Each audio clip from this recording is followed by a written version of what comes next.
Hi everyone, welcome to Talk is Cheap. This is your girl, Miss Carrie, baby. I am your host for tonight. And yes, y'all see my face. Tonight I do have a special guest. Her name is Monet. She will be here to tell you her coronavirus story and her experience with COVID tonight.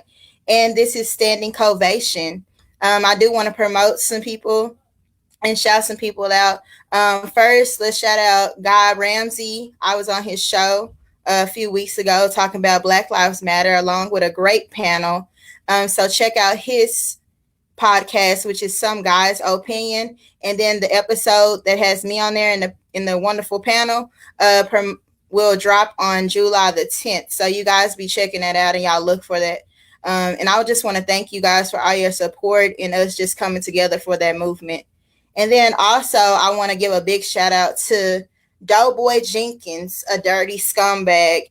Just some new music. You like hip hop music, you like scumbag music, you like things rough and ratchet. Nah, he's a pretty dope rapper, all the way from Beaumont, Texas, Cheek, Texas in the house. Just represent. So here's his song right now.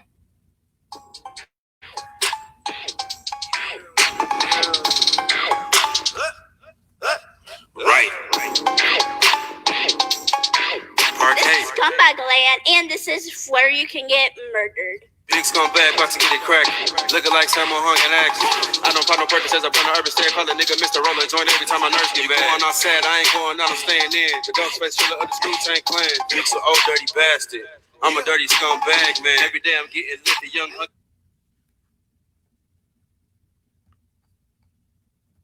All right, so yeah, once again, shout outs to you guys. Thank y'all for supporting Talk is Cheap tonight. So my guest tonight, just a little things about the coronavirus. You know, we were aware of this in the United States, fully aware of this, and cases were growing all over the world.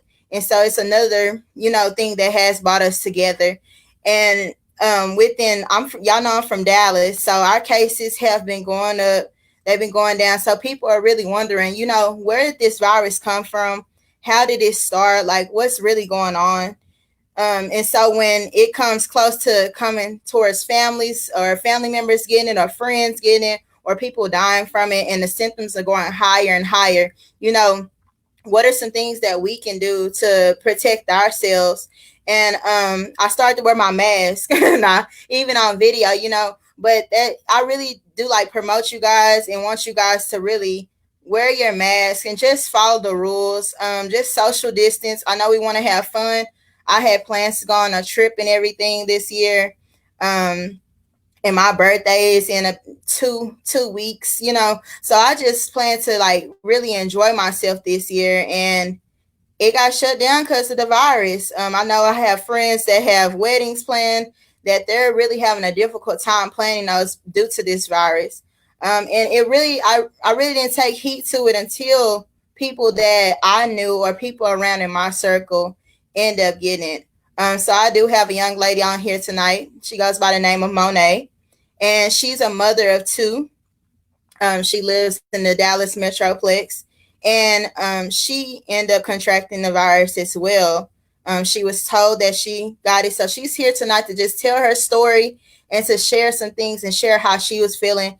And even if she, if she really felt like she had the virus, so that's something's there. I have people that have came up to me and told me like, oh, I took my family member to the hospital. And before they even got tested or, they get the Q-tip and they stick it in your nose and they test you and stuff like that. So before they even got tested, they had already told them, oh, it's the coronavirus because you got shortness of breath. So, it's just a lot of things that come along with this virus and a lot of things that are going unanswered that we don't know. And along with all the other tragedies or things that have gone on in just this 6 months of the year thus far and what's yet to come. So everyone, here is Monet.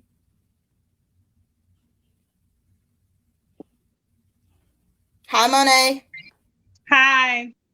Hi, how are you? Welcome to Talk is Cheap. Thanks for having me, and I'm doing good today. All right, so just tell us a little bit about yourself, Monet. Well, my name is Monet Metcalf, and I'm 30 years old. I'm a mother of two. My daughter's 6, and my son is 2 years old. I'm also Okay, working at great. Child Care Network, and I am a central worker and have been a central worker even when we're on lockdown. So, Okay. All right, great.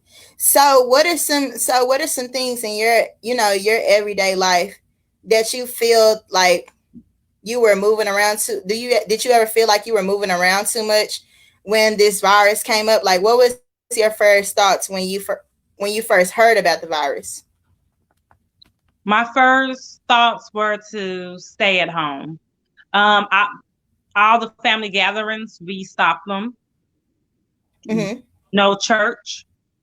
Only thing that I was going to was to work. I was an essential worker and we had to work, and I was only working 4 hours a day.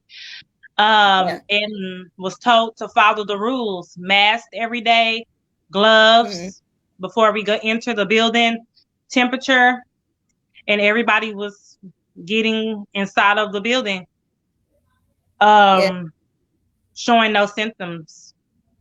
Wow, yeah. So what are some things like with your children? How do you feel about them? So having a 6-year old that's told that now she can't go to school, how did that make you feel as a parent? It made me feel sad because she didn't understand why she can't go to daycare. And she also had to deal with the fact that she had to be locked in. Even though she tested negative, she had to be locked in for 15 days. How do Wow, you yeah. explain that So to a what are some things 6-year-old? that y'all did? Okay, so what are some things that y'all did like I know lessons plans changed, or what were some things that were implemented by the school and the teachers to help you guys at home? Virtual learning. And so paperwork packets sent home from the school. After we're Hmm. done, we send off the emails, the teacher grade the papers, then they send the grades. Okay. Yeah. So how was so where did they have laptops or anything, or how did you feel about the virtual thing? I know a lot of Well, schools were Duncanville using Zoom. ISD did not pass out the laptop, so we had to do most of ours through tablets and cell phones. Okay. Oh wow, wow. So what did you do if you didn't have a printer to print this work or anything? You copy the answers on another sheet of paper and you screenshot the other assignments that's attached to the, and you attach the answers to it and you send it off to the teacher. Wow, yeah. So I know a lot of you parents hear that they had to copy answers, screenshot it to the teacher anyway that their child get their homework done or any classwork, and parents had to actually start becoming teachers and helping them out with certain things that we haven't been in school in years. So things have changed over time. So just thinking about like how that affected these families. So just leading up to when you got the virus, you said there were some places that you couldn't go to, restaurants, you didn't go to church much. So where do you feel like it left open a door, or do you feel like you ever were too busy, or did you have times where you like, okay, I'm not gonna go outside today, let me go outside tomorrow? Like where do you feel like you fit in where you even contact the virus? Due to working once, they let up the lockdown Mhm. and to let Wow. more students come into the daycare. That's when I began Mhm. to be worried. When our classrooms were locked down, we only had 10 to 11 students Mhm. a week. Once it got lifted, less than a week, we had about 25 kids inside Wow. one classroom. Wow. So it And went from 10 to still being essential, still told to come to work, to now you have 25 once yeah, the virus, once, well, not once the virus let up, but once the lockdown let up. saying that the virus had let up. Yes. So in the midst of that, just trying to still be a good teacher and a good, doing your job effectively, and a good parent as well, and just staying together. Like, how did that make you feel mental health wise? Like, do you feel like you were stressing more? Was your anxiety up about, man, I could get this and bring it home to my children, everything? So how did you feel? Yes, I was very concerned for me and my children, and not only them, but the kids in my class. We're all in this class together, 25 kids. The classrooms are pretty big, but not as big to where I can put 25 students and myself 6 feet apart. Wow. Including wearing gloves, masks, everybody, and it's hard to tell a 6 and a 7-year-old to stop putting your mask down just so you can talk to your friends and Mhm. everything else. So I was really nervous, and yes, I began to be stressed, very stressed. But I woke up Yeah. in the morning and I prayed and would put my mask on and walk inside the building every morning, check my temperature. I never had a temperature, so I was welcome to come in and work. Wow. So leading up to the virus, how did you feel? Did you get tested before you felt like you had any symptoms? No, I didn't get tested. Leading to the virus, I finally decided that for almost not seeing some of my family members for about 2.5 months, and since they lifted everything and said that it was okay, um, we had a family gathering at my grandmother's house for my son. 12 to 14 guests, not too bad. Mm, 12 people in the room yeah, at the time. that's good. Yeah. And that following Monday, June 1st, I got leg pain in my right leg. Mm-hmm. And I took Tylenol just thinking it was a muscle cramp in my leg. Now, this is only my leg. I don't feel anything else. And by June 2nd, I wake up that Monday. I get the kids dressed. I get dressed. I go to my job. I get there at 8 o'clock. They check my kids' temperature. They're fine. They check my temperature. I'm fine. I have my mask, my gloves. My kids also have their masks. I drop them off to their class. I proceed to go to my class where I'm teaching my students. By 9:30, I get a phone call, Mm-hmm. and I proceed to stand up. But before I could even get to the phone, I lost all control of my breathing out of the blue, just out of the blue. I was nothing, Wow. Yeah. out of the blue. Good thing I had an assistant teacher in the classroom with me who screamed down the hall, get Mm-hmm. my managers, and by that time I was rushed to the hospital. Wow. Wow, man. So how did you feel during this time? Like, did you feel like something else was wrong? Did you ever think they were going to say, just because you had that one symptom or that one feeling, did you ever feel like they were going to say that you had the COVID-19?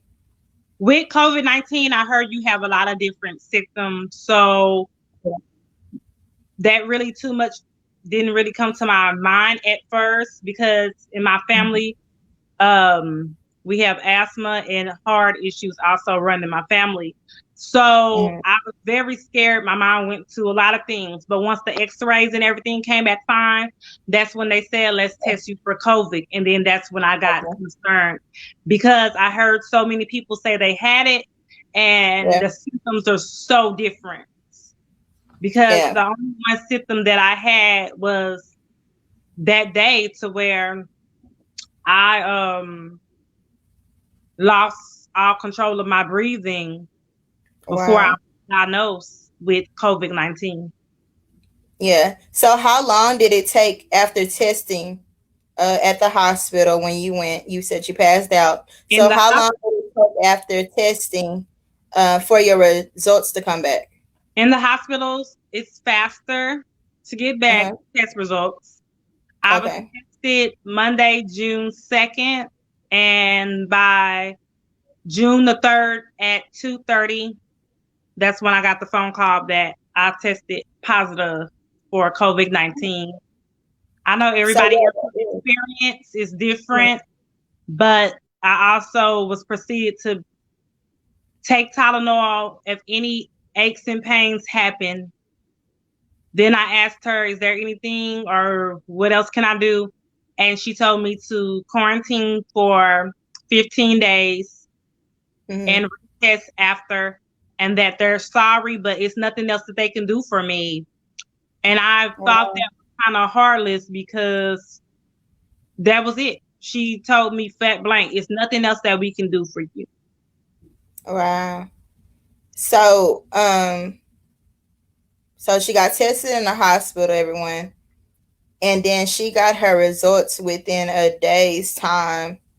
And then they're also, I know our governor in Texas is also telling us to stay away from hospitals, to go to the testing sites that's in your community. So you guys, you feel anything, or because apparently if you just have a symptom of shortness of breath, you may have the coronavirus, along with other symptoms as well. But they're really just going by one or two symptoms to test you for COVID, and just making everybody precautious as well. So, Monet, what was the quarantine process like? How long did they tell you to stay in quarantine? And exactly what is quarantine? Quarantine is basically what I actually experienced. You know, we say we're quarantining when we're just around our three friends. We say we're quarantining when we're sitting at our grandparents' house just with three other people. We say we're quarantining when we're just in the room with me and my husband. People say we're quarantined just because it's me and my sister or me and my kids. I really actually went through quarantine. No mother, no kids, no grandmother, no cousins, no family at all. Yeah. Um, I was locked in my room for 15 days. And the only Wow. time I saw my mom is when she was sliding food Mm-hmm. for breakfast, lunch, and dinner, sliding it through my door. Wow. When everybody else was asleep in the back rooms, then I proceed to come out just so I could shower and wash up. After that, I sprayed Lysol over the whole entire restroom, scrub it Mm-hmm. down really good with gloves, trash them, wash my hands, put more gloves on just so I can touch the same door to get out of it so they won't touch anything that I've touched, and go back Yeah. into my room and I'm locked back in. Yeah. So, how was the effect on your children at this time? Again, you have a 2-year-old and a 6-year-old. What were they told? My 6-year-old asked what was wrong with mommy by the second day, because the first day they saw me come home from the hospital, of course, go in my room, and that was it. By the second day, when I didn't come out and they couldn't see me, she proceeded to ask my mom what was going on. So my mom sat down and told her, in which she already heard about the virus, and I tried to explain to her also before I even had it. So she knew a little bit, and she just was sad because she couldn't see me. Other than that, the 1-year-old was the hardest because he can't talk. He doesn't know too much about what's going on. You can't explain that to him.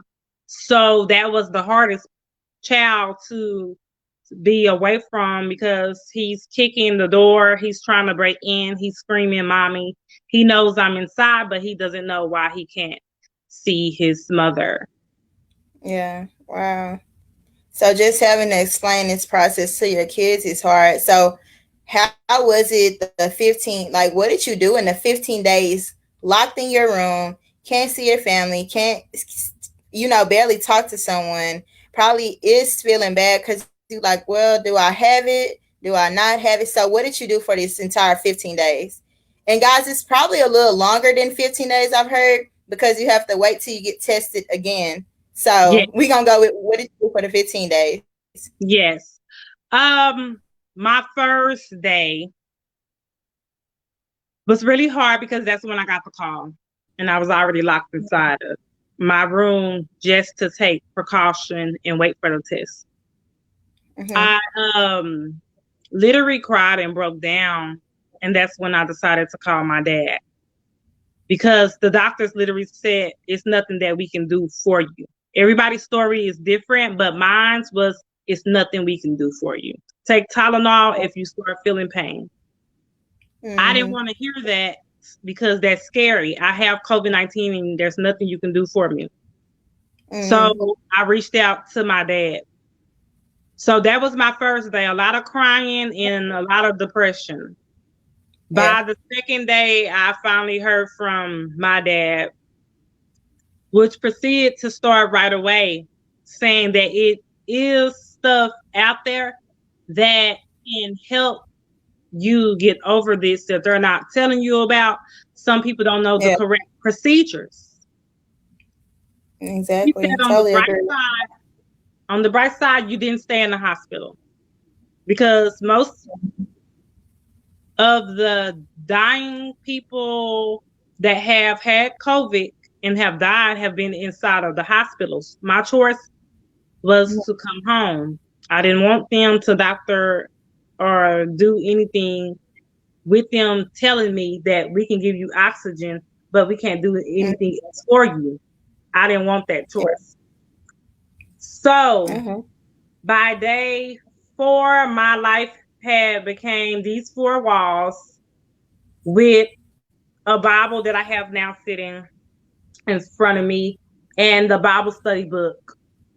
I started reading verses that my grandmother would call every morning to tell me which verses to read. Along with that, I woke up, and with the help of my dad and a nurse that he had for me, elderberry, everybody, I promote this. I will tell you that you should get on the elderberry team. They have pills, gummies, and syrup. My cousin, she takes it. She thinks that it's really good. And my dad also, and the nurse. I took 2 in the morning and 1 at night. The plan to get rid of the COVID is to fight the virus out of your system and make sure that those white blood cells are strong. Another, bear aspirin. It can be the small ones too also, but these are ones that my dad got me. A lot of people don't know, but disease isn't really what's killing the people. What's killing the people is it's create blood clots, which the blood clots is stopping towards the heart to where you can't breathe. My first 6 days, I had to literally sit up, how I'm talking to you, lean against my headboard and sleep. The nurse said, whatever you do, don't lay on your back, your side, or your stomach while you have COVID-19. I took 2 of these and 1 at night. This is to keep my blood stream going and to keep it tight and steady. So basically, and then it was the Tylenol for pain. For 15 days, I was taking all 3 of those. Also, I woke up with all three of those, and also proceeded to take 1 tablespoon of black seed oil. Mm-hmm. It's really good for your immune systems too, people. You should really get this. Yeah, I heard that was good. Yes. And also my own just regular vitamins, because you're all running Yeah. out here getting the flu medicine, getting the bit drills. That's not for immune, like that's not building anything. That's medicine, that's medication. Get Mm-hmm. your vitamins, don't skip them. My cousin also stays on me about this in my kids every day. Yeah. I even take the same ones. Yeah. And And vitamin also D. the virus makes you wake up in the mornings with your eyes bloody, bloody, bloody red. Some days I couldn't even recognize Yeah. my eyes. One more symptom. So, Mm-hmm. yes, in the morning and then at night. I never skipped a day for 15 days. And I keep saying 15 days through the process, but I never skip a day now. I'm still doing some of this stuff. I cut some out, but I'm still doing the elderberry and the eye drops as we speak, because my eyes too much haven't bounced back from COVID-19. Okay. Even though I have tested positive, it leaves a Mm-hmm. certain effect on your body, your energy, and your muscles. Yeah. Also, my dad proceeded to keep me filled up with alcohol. Shower with your regular body soap, but once you're out, just rub your body down, because I had to get the disease out of me and my skin. I had braids at the time. I took them down. I washed my hair for 15 days straight every day and wore my natural curls. Wow. Yeah. Along with still every 15 days reading a Bible verse out of the scripture. And Mm-hmm. my grandmother would call every day. So she made sure that I stayed in contact with my Bible as well. Because for Yeah. some reason he chose me to go through the process of having COVID, So maybe that was his calling, to get me to get closer to him and his word while I was locked in between these four walls. And for my spare time, I also found a new love, and I Mm-hmm. actually have my journal, and it's also my Oh, poetry journal. Every day I okay. write a new poem about different aspects in my life. Mm-hmm. Yeah, that that's great, and we glad we thank God that you made it through that, because it can be hard just being having to say that you have to be alone, or you don't want to affect any of your family or anything as well, and then Yes. you took all that stuff when they're saying, oh, we don't have nothing to do for you, or they come up with this thing about this vaccine that's some way about to come No. from, we don't even know where it's going to come from. Then Yeah. I saw something on the news today. I don't know if you guys are aware of it, but you heard it here. I saw something on the news today about the vaccine costing $2,300 with or without insurance, and it can go up to about 3,600 or something like that. But they're not even sure if it actually works or not. So Mm-hmm. there's a lot of things that are questionable in this. But Because I so was we also just talked called about by like, the health department also oh wow, yeah. to give And blood so and some cure to cure people. So they are experimenting, and I told them I didn't want any part of that. wow, so yeah, they're experimenting stuff. And then also we talked about like the serious things. So let's talk about the fun stuff now. Did you have like a before the you got the actual virus? Were you still hanging out? Did you have like a quarantine boo, or do you? Like, did you hang out with people? You watch movies and stuff, or what? Like, how did that make you feel? I don't know if you're in a relationship or not, but was he able to come over, or what was going on there? Yes, he is. We have kids together. And my mom, one of the things she was saying was he doesn't live inside the household. So we were going to have to talk through the window. And I was like, who? No, not my man. Yeah. No, no, no, no. So she laughed, but yes, every other day he proceeded to still come over, mask and gloves. Yeah. I also saw my little cousin 1 week, and I haven't Mm-hmm. seen her in a while, but she came over 1 week with her and her boyfriend, and they barely even stayed like 45 minutes, and then they were gone. But other than that, too much of nothing. Okay. And so, what type of travel plans did this cancel? Any traveling plans for you?